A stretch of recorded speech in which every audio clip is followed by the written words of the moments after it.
प्यारे बच्चों, इस एमसीक्यू को देखो। इस तरह का अगर एमसीक्यू आपका बनता तो आप बिल्कुल हक्का बक्का रह जाएंगे, करे तो करे कैसे। बड़ा सिंपल सा केस है।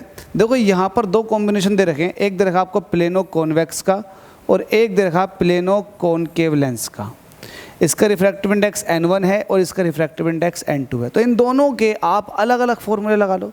हमसे कह रहा है कि इनको कॉन्टैक्ट में रख दिया, the power of the equivalent lens बता दो क्या होगी, और दोनों की रेडियस सेम दे रखी है। देखो आपने देखा होगा कॉनकेव फिट हो चुका कॉन्वेक्स के अंदर, दोनों की रेडियस क्या हो गई, सेम हो गई।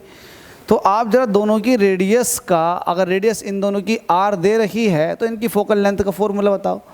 तो मैं पहला बात कर रहा हूँ प्लेनो कॉन्वेक्स की, तो इसकी 1/f1, ये 1/f1 इज इक्वल टू हो जाएगा n1 माइनस के 1 और 1/r। ये होता है प्लेनो कॉन्वेक्स का, ये फोकल लेंथ का फॉर्मूला, ठीक है, 1/f1। अब आपको पता है 1/f1 को आप पावर कहते हो, तो ये पावर हो जाएगी पहले वाले कॉम्बिनेशन की, प्लेनो कॉन्वेक्स की।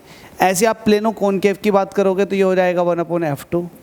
और आपको पता है प्लेनो कॉनकेव की जो कॉम्बिनेशन की जो फोकल लेंथ आती है वो निगेटिव आती है, तो वैल्यू आ जाएगी माइनस में n2 माइनस के 1/r। अब 1/f2 को आप कह दोगे p2। तो आपसे पूछा है कि इन दोनों कॉम्बिनेशंस की, जो कि आपको दिखाई दे रहा है, इसकी कंबाइंड पावर बताओ। तो कंबाइंड पावर जो होती है, जिसको आप p इक्विवेलेंट बोलते हो, ये हो जाता है p1 प्लस p2।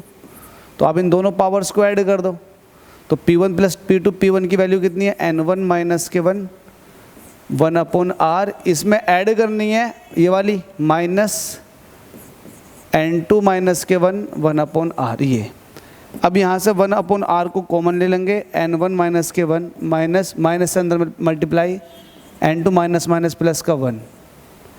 अब देखो ये माइनस का 1 इस प्लस 1 को खा जाएगा, 1/r इज इक्वल टू आ जाएगा n1 माइनस के n2। p इक्विवेलेंट ये आ चुका, तो पावर इक्विवेलेंट ये आ चुकी है n1 माइनस के n2/r। कहाँ है ये n1 minus n2/r, n1 minus n2/r D option में, n1 minus n2 divided by r। Hope so समझ में आ गया होगा n1 माइनस n2/r किस तरीके से आ रहा।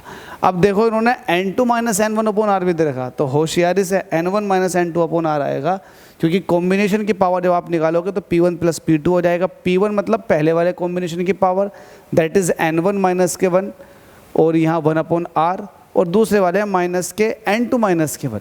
अब जाहिर सी बात है n2 जो हो जाएगा वो माइनस का ऑब्वियसली आ जाएगा, तो n1 माइनस के n2 डिवाइडेड बाय r, तो ये हो जाएगा इसका, ठीक है। तो 28 का ये वाला ऑप्शन करेक्ट हो जाता है। उम्मीद करता हूँ समझ में आ गया होगा। स्टिल डाउट है तो बता सकते हैं। Thank you so much.